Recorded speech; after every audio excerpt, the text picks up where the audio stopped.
नमस्कार, मी अमृता आकाश. मार्ग प्रगतीचा या कार्यक्रमात आपलं स्वागत. आज आपण शिक्षण आणि रोजगार याविषयी माहिती घेणार आहोत आणि आपल्याला मार्गदर्शन करणार आहेत डॉक्टर चेतन नरके. सर, कार्यक्रमात आपलं स्वागत. नमस्कार. विषयाला आपण सुरुवात करणार आहोत त्याआधी आपण सरांची ओळख करून घेऊयात. डॉक्टर चेतन नरके यांनी आपलं उच्च शिक्षण परदेशात पूर्ण केलंय.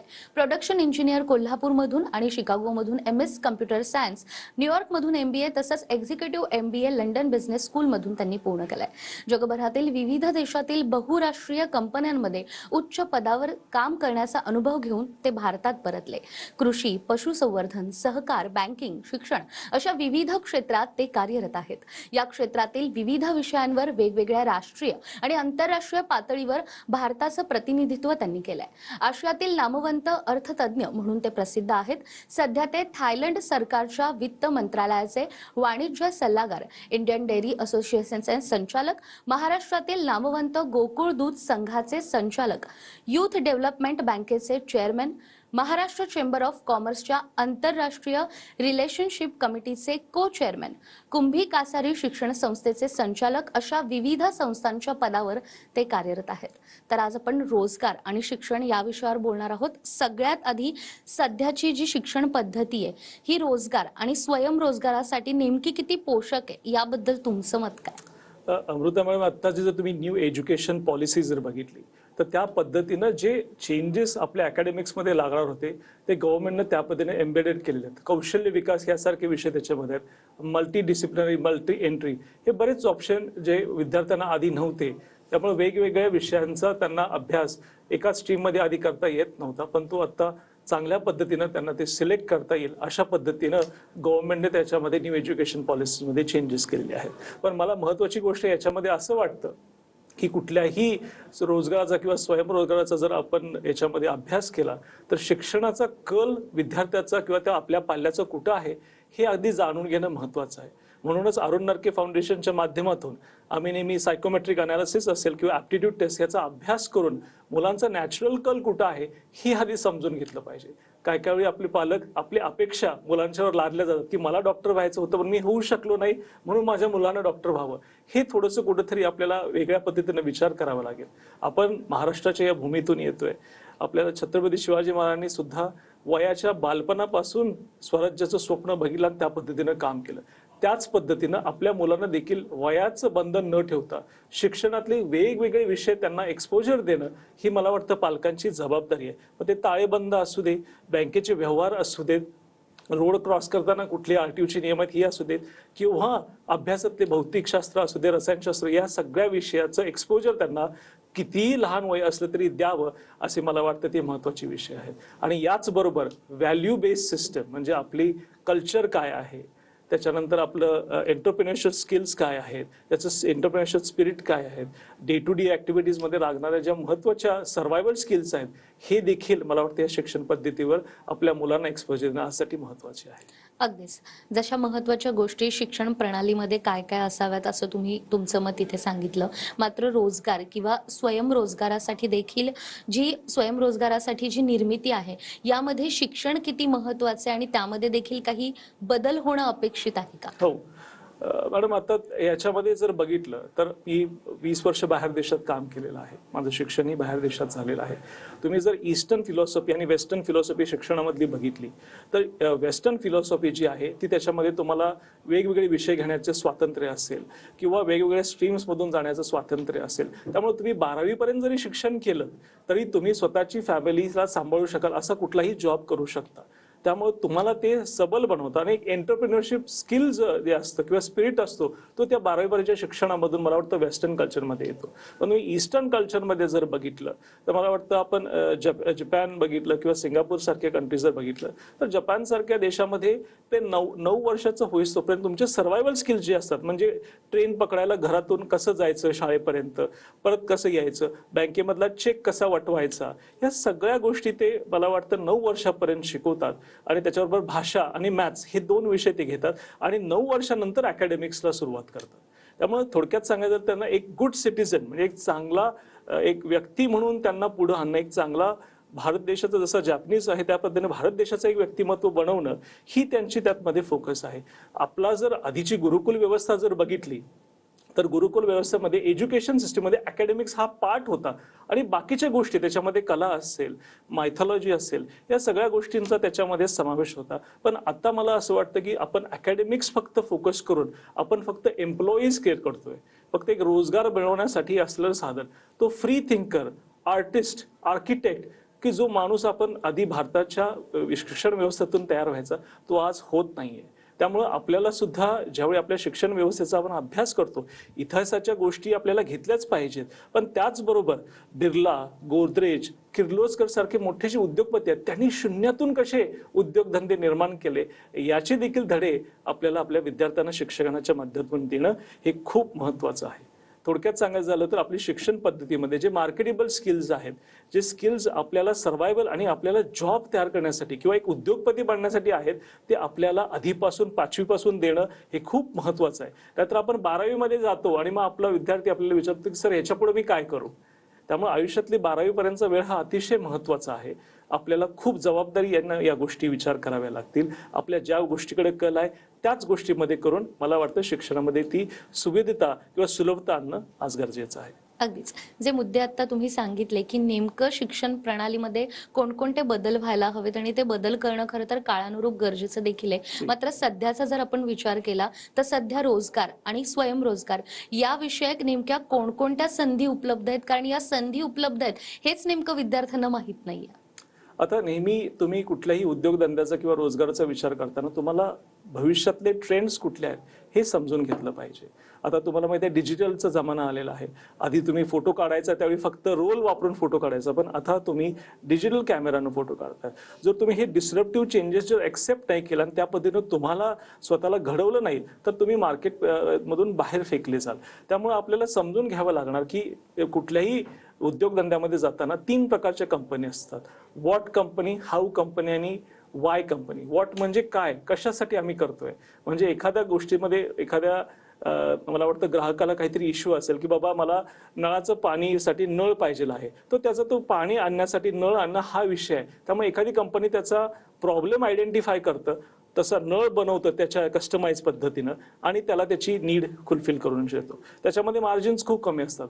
हाऊ म्हणजे कसं की ऑपरेशनल एक्सलन्स, म्हणजे आपल्याकडे DHL किंवा फेडेक्स सारख्या कंपनी ज्या आहेत ते त्यामध्ये ऑपरेशनल एक्सलन्स आणतात आणि कमीत कमी वेळेमध्ये तुमचं पार्सल एका ठिकाणापासून दुसऱ्या ठिकाणापर्यंत कसं नेता येईल यामधला ऑपरेशनल एक्सलन्स काढतं आणि चांगल्या पद्धतीची व्हॅल्यू लोकांसाठी क्रिएट करतं. आणि वाय ही कंपनी जी असते, वाय म्हणजे मी आयफोनचं उदाहरण देऊ शकतो, ॲपल कंपनीचं. याच्यामध्ये कंपनी तुम्हाला सांगते की आयफोन तुम्ही का घ्यावा. तो फक्त फोन करायला फोन असतो, पण सांगताना ते कसं सांगतात की जर तुम्ही आयफोन विकत घेतला तर तुमचा स्टेटस वाढेल, लोक तुमच्याकडे छान चांगल्या पद्धतीने बघतील, तुमचे पेमेंट सिस्टम्स फास्ट होतील, तुम्हाला ऑटोमॅटिक सिस्टीम जी आहे ती खूप चांगल्या पद्धतीनं रन होते.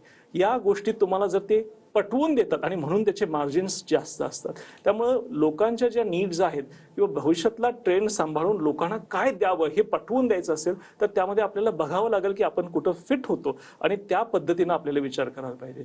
ॲग्रिकल्चरचा जर विचार केला तर आपण फक्त भाजी घ्यायची आणि विकणं हा एक शेतकऱ्याचा एक चांगला पद्धतीचा व्यवसाय होऊ शकतो. पण आजकाल तुम्ही जर Tier 1 सिटी किंवा Tier 2 सिटीमध्ये गेलात तर डिसेंट्रलाइज फॅमिलीज आहेत, म्हणजे नवरा बायको फक्त राहतात, आई वडील वेगळे असतात. त्यामुळे त्यांना भाजी घरात बनवायची असते, पण ती भाजी आणणं, निवडणं ह्या गोष्टी खूप डिफिकल्ट जातात. त्यामुळे जो हुशार असतो तो लगेच या गोष्टीचा विचार करतो आणि भाज्या निवडून तो विकायला सुरुवात करतो.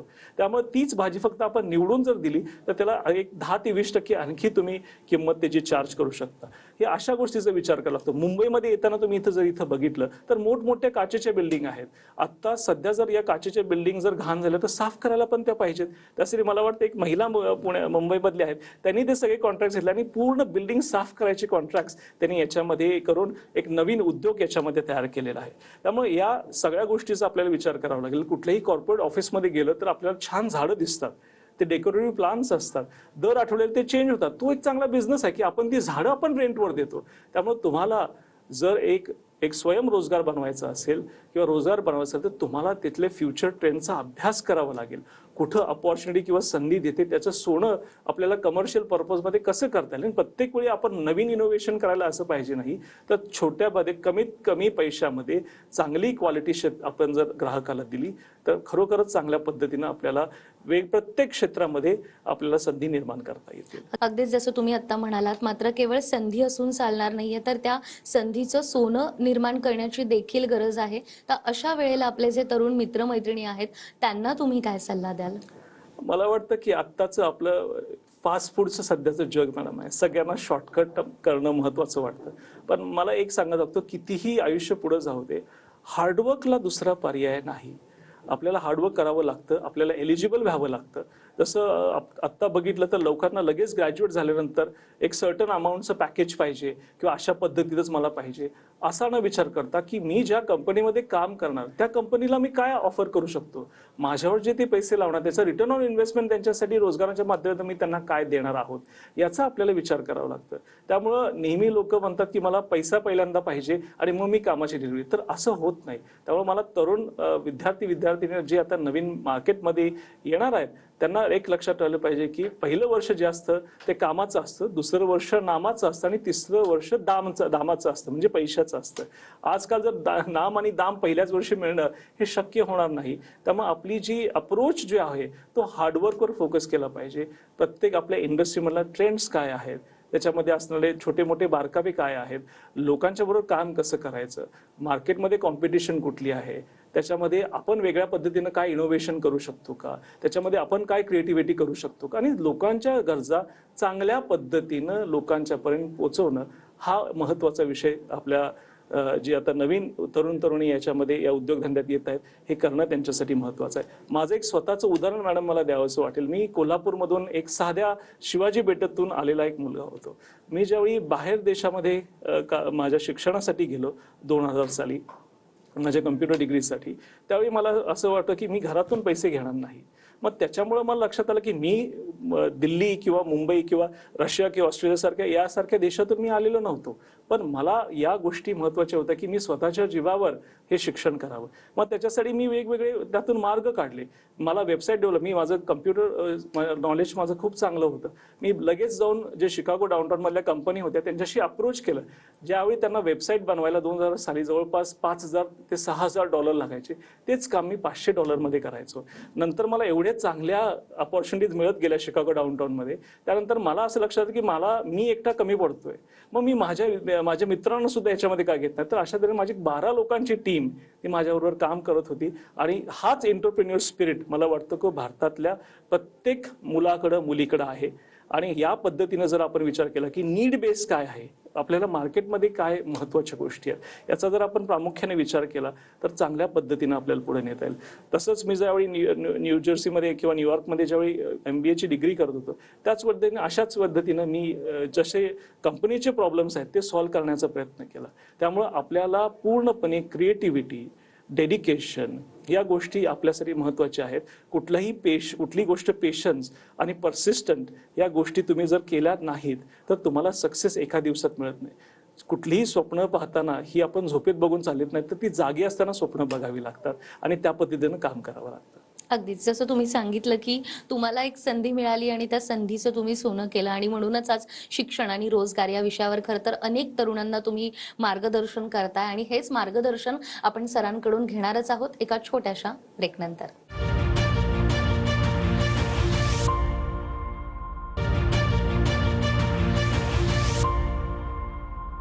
ब्रेकनंतर पुन्हा एकदा मार्ग प्रगतीचा या कार्यक्रमात आपलं स्वागत.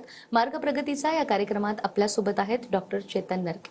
डॉक्टर, ब्रेकवर जाण्यापूर्वी जसं तुम्ही सांगितलं की तुम्हाला संधी मिळाली आणि त्याचं तुम्ही सोनं केलं, मात्र आपल्या भारतामध्ये किंवा महाराष्ट्राचा जरी आपण विचार केला तरी अनेकांची अशी विचारधारा आहे की आम्हाला शिक्षण परदेशात जाऊन करायचं आहे, पण मग त्यानंतर आमचं काय होणार, मग तिथे परदेशात नोकरी करावी की भारतात नोकरी करावी. त्या विचारधारेचे जे पालक आहेत किंवा विद्यार्थी आहेत त्यांना तुम्ही काय सांगाल?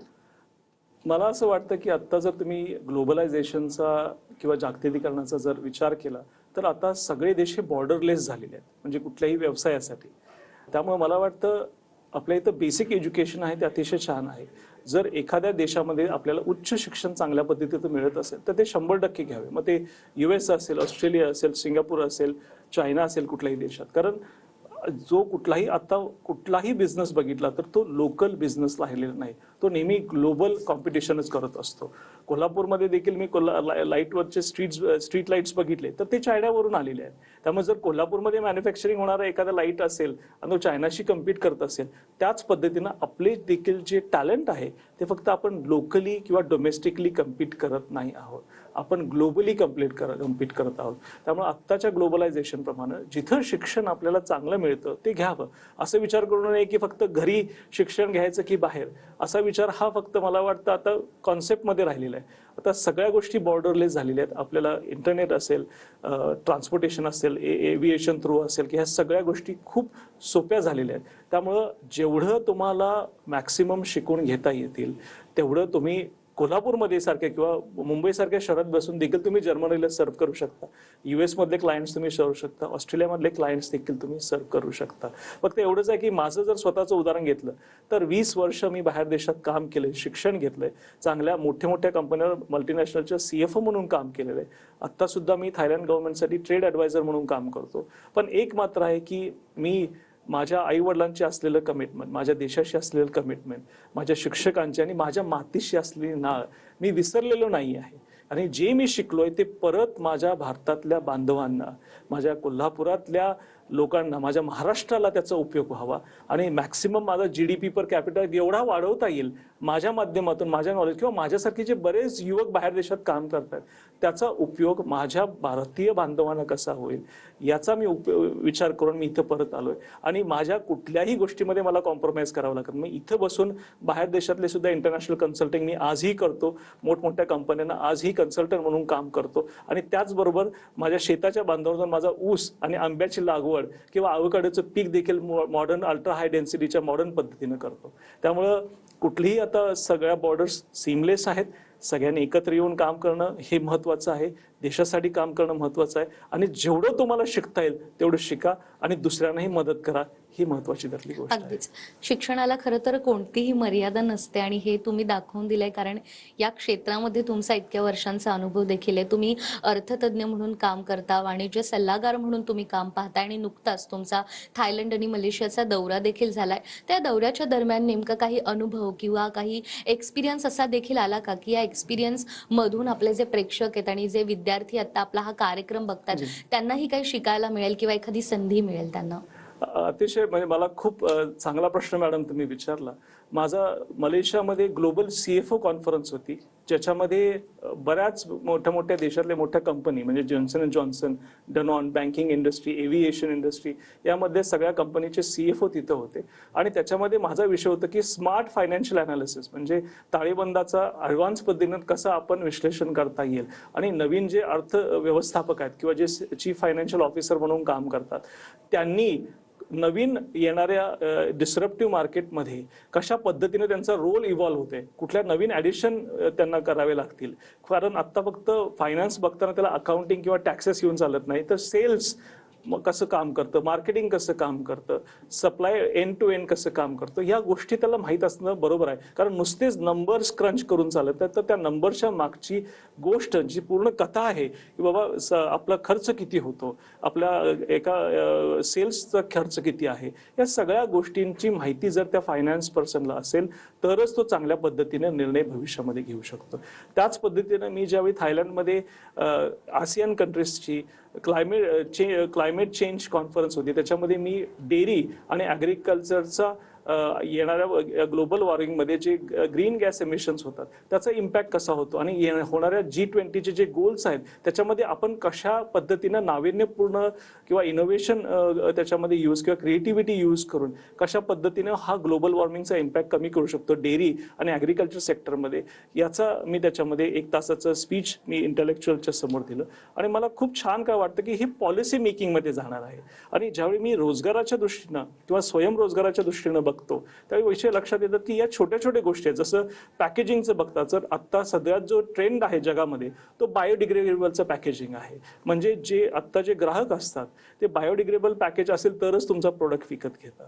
तर अशा पद्धतीनं आपल्याला विचार करावा लागेल की आत्ता जो लेटेस्ट ट्रेंड आहे, जो आपल्या ग्लोबल वॉर्मिंग आहे, त्याचा इम्पॅक्ट आता डे टू डे लाईफवर कसा होतो आणि त्याचा कन्व्हर्जन मी आपल्या बिझनेसमध्ये करू शकतो का, छोट्या बिझनेसमध्ये काय असू दे, किंवा आपल्या सबसिडीज गव्हर्नमेंटच्या कुठल्या वापरू शकतो का, अशा पद्धतीनं तुम्हाला विचार करावा लागेल.